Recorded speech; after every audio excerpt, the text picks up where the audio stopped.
Kwa leo nina ujumbe mfupi tu kwa ajili yako kwamba Ayubu 22:21, mjue sana Mungu ndivyo mema atakavyokujia.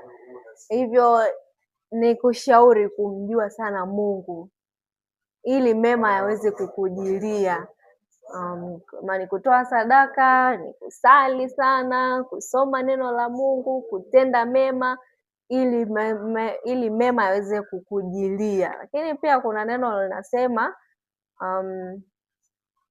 omba lolote kwa jina langu nami nitalifanya. Kwa hiyo unavyozidi kumjua Mungu, unavyozidi kuomba, Mungu atakupatia kila ambacho unahitaji kupewa, unahitaji kupokea. Una shida, uko kwenye raha, we mjue sana Mungu, pia muombe sana chochote kile. Hajasema kwamba ni ukiomba nini haiwezekani, hapana. We omba chochote kile, yeye yupo kwa ajili yako.